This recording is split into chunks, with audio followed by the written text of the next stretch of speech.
Tapi sampai sekarang tidak ditemukan peradabannya seperti apa, literasinya hilang begitu saja. Ya. Nah, tidak menutup kemungkinan angklung juga segimanapun besarnya bisa hilang. Bisa kalau nggak dijaga.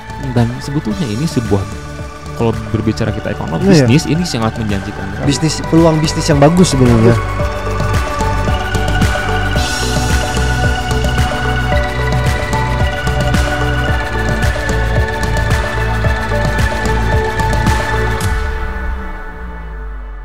Oke Kang, kita udah panjang banget nih ceritain masalah angklung dari mulai pertama sampai terakhir yang pertama munculnya angklung, populernya angklung, sampai sekarang berkembangnya angklung. Tidak menutup kemungkinan kan ya Kang, di saat sebuah kesenian atau alat musik populer, hits, rame gitu, yang udah mendunia pun sekalipun bisa saja kan hilang. Betul. Ya kan, bisa saja ditinggalkan. Contoh hal yang bukan yang sama sih, cuman contoh hal di Kompleks Candi Batu Jaya. Di Kompleks Candi Batu Jaya itu ditemukan lebih tua dari Candi Borobudur. Betul. Nah, otomatis ada peradaban pada saat itu. Tapi sampai sekarang tidak ditemukan peradabannya seperti apa, literasinya seperti hilang begitu saja. Ya. Nah, tidak menutup kemungkinan angklung juga segimanapun besarnya bisa hilang. Bisa kalau nggak dijaga. Kalau nggak dijaga. Sekarang saya pengen tanya sebagai Akang nih, sebagai praktisi, sebagai pencinta angklung juga, bagaimana cara Akang untuk bisa menjaga angklung agar tetap eksis sampai kapanpun? Ya, kalau menurut saya yang harus kita jaga semuanya adalah ekosistemnya, Kang. Ekosistemnya. Karena dengan ekosistem itu semuanya bisa hidup. Contoh, karena dalam ekosistem itu kan semua elemen bisa hidup ya. Pertama, mungkin dari para petani bambu dulu sendiri. Para petani bambu mulai ada semak-semakan penyuluhan atau apakah bagaimana cara menanam bambu ya, menanam bambu yang bagus, yang seperti apa. Seperti apa tingkat kekeringannya ketika mau ditebang, bahan seperti apa. Kemudian diberikan pelatihan kepada para pengrajin angklungnya. Terus diperbanyak karena banyak tokoh-tokoh angklung, banyak para pengrajin angklung sekarang itu sudah ada yang sudah wafat, Kang, sudah meninggal. Artinya kalau itu generasi itu kalau itu nggak diteruskan, itu juga bisa sedikit-sedikit bisa mengikis maka dari itu mungkin diperlukan suatu aktivitas, suatu kegiatan nyata agar para pengrajin ini terus lestari di daerah-daerahnya. Nah, selain itu juga kepada pelatih, Kang, kepada pelatih juga diperlukan suatu inovasi-inovasi dalam model pembelajaran atau teknik-teknik, metode-metodologi dalam melatih seperti apa, itu perlu juga suatu inovasi juga. Karena setiap waktu itu jenis anaknya akan selalu berkembang berbeda dengan sesuai zaman. Itu bagaimana kita harus mengikuti juga. Selain itu juga ya di pemerintah dunia pendidikan juga yang namanya kurikulum itu sangat penting karena angklung itu kebanyakan di sekolah artinya harus ada bahan ajar seperti apa. Ya mungkin kebetulan tahun 2018 itu saya menulis buku, Kang, buat bahan ajar guru-guru SD ya atau dasar untuk seluruh Indonesia oleh Kemendikbud juga sama. Itu bisa dijadikan sebuah acuan atau panduan awal ya sebetulnya. Rujukan lah ya. Rujukan. Selain itu juga aspek yang lain juga mungkin para peneliti, Kang.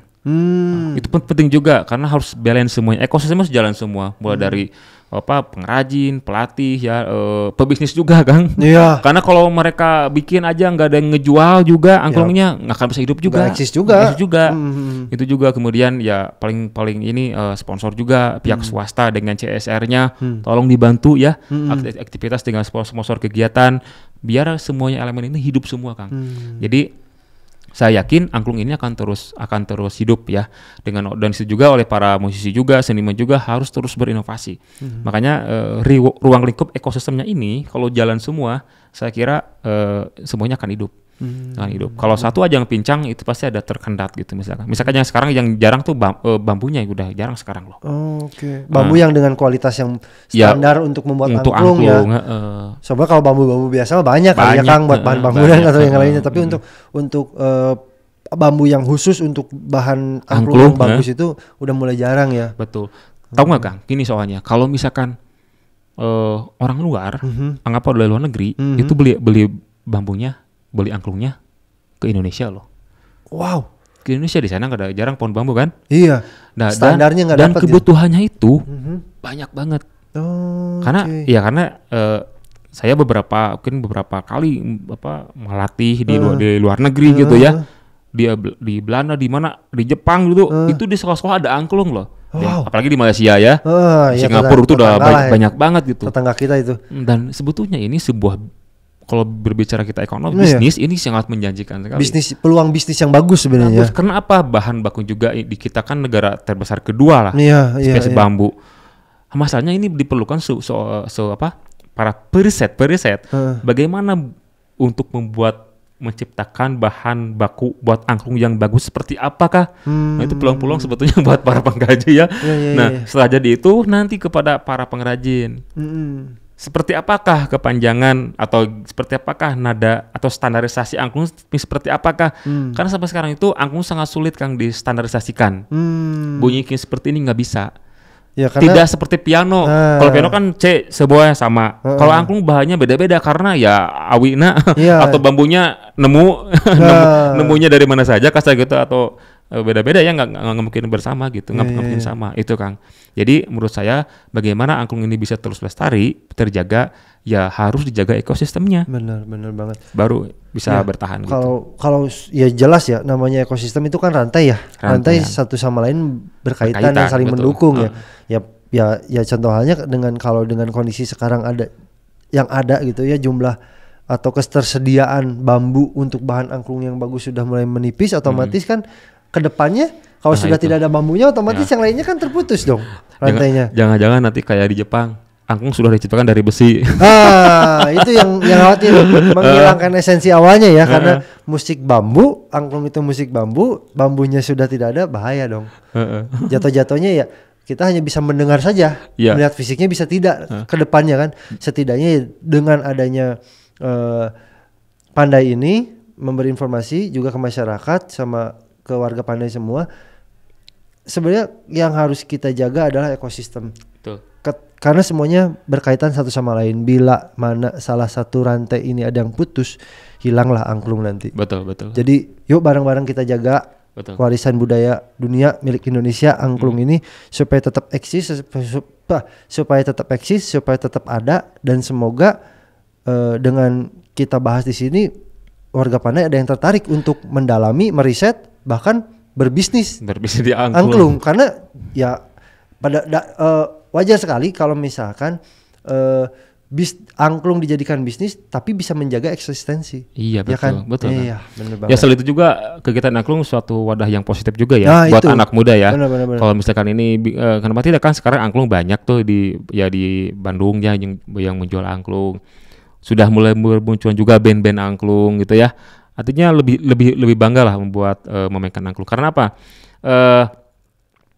Salah satu yang membuat saya bangga khususnya dulu pernah ya ketika bermain ke luar negeri, kemana-mana gitu, atau ya di dalam negeri juga gitu ya. Itu ketika kita memainkan kesenian sendiri, kesenian kita sendiri ya. Salah satunya ada angklung ya, ada gamelan dan sebagainya. Itu membuat kita bangga jika kita bermain di luar negeri. Nah, tapi ya itulah namanya, kemarin sudah pertemuan pertama dibahas tentang kebudayaan gitu ya. Di episode 1 itu, karena setiap negara itu sedang perang counter ya tentang perang kebudayaan gitu itu Kang. Oke, sahabat budaya sama warga Pandai semua. Hari ini kita udah bahas panjang dan lebar terkait angklung, terkait perkembangan, inovasi, sampai perihal penetapan warisan budaya tak benda milik Indonesia oleh UNESCO terkait angklung ini. Nah, untuk closing statement Kang, sekali lagi closing statement dari Akang terkait angklung ini gimana Kang? Ya, angklung merupakan salah satu kebudayaan milik Indonesia yang terus harus dijaga, dilestarikan oleh kita semua. Karena angklung akan terus bertahan jika masyarakatnya ikut melestarikan. Iya, benar banget Kang. Berarti closing statement Kang Yadi adalah yuk bareng-bareng kita jaga, kita lindungin, kita lestariin angklung dengan cara kita masing-masing. Ada yang dengan belajar, ada yang dengan menikmati, ada yang dengan membuat angklung atau berbisnis angklung. Apapun caranya kita kembangkan, kita jaga ekosistem angklung ini supaya tetap bertahan di dunia ya. Gitu Kang. Oke, mungkin untuk kali ini, untuk episode ini kita bahas angklung. mungkin kedepannya kita akan bahas apa nih Kang? Punya gambaran nggak? Punya bocoran nggak buat warga Pandai ke depan kita akan bahas apa nih? Gamelan ya. Gamelan ya? Gamelan Gimana ya. sahabat budaya warga Pandai? Tertarik untuk bahas gamelan? Kalau tertarik komen dulu di bawah ya. Nanti kalau komennya banyak kita akan bahas tentang gamelan. Atau enggak punya cita-cita atau punya cerita atau punya hal yang ingin ditanyakan boleh komen di bawah. Nanti bisa request ke kita pengen bahas apa, pengen tahu tentang apa, kesenian, kebudayaan, kesejarahan apapun. Nanti coba kita carikan literasinya atau bahan-bahan yang bisa kita sampaikan ke warga Pandai semua. Dan satu lagi Kang. Oh iya Kang. Tentang angklung ini juga bagi warga Pandai jika menginginkan data-data tentang angklung itu bisa berkunjung juga ke Perpustakaan Balai Pelestarian Budaya Jawa Barat. Di sini banyak juga hasil kajian angklung, buku-buku angklung ya yang bisa dipelajari gitu tuh ya. Oh iya, satu lagi Kang. Kita di BPNB Jabar itu setiap hari Jumat ada Jumat mengangklung. Jumat ngangklung ya Kang. Jumat ngangklung. Jadi buat semua sahabat budaya warga Pandai yang ingin belajar dan ingin mengetahui tentang angklung, kita setiap hari Jumat pagi sampai siang ya Kang ya. Jumat pagi sampai siang ada belajar bersama angklung bersama Kang Yadi juga di sana yang mengajarkan. Sebelumnya udah pernah ada juga anak-anak dari homeschooling ya. Anak-anak homeschooling datang ke BPNB Jabar belajar angklung. Jangan mau kalah sama anak-anak yang kecil. Masih kecil. Kita belajar bareng-bareng ya Kang. Kita lestarikan angklung bareng-bareng. Mungkin itu informasi yang bisa kita sampaikan. Kurang lebihnya mohon maaf. Ambil yang baiknya, buang yang jelek-jeleknya ya Kang. Maaf pada kalau ada salah kata, boleh dikoreksi, dikritik dan sarannya di komen.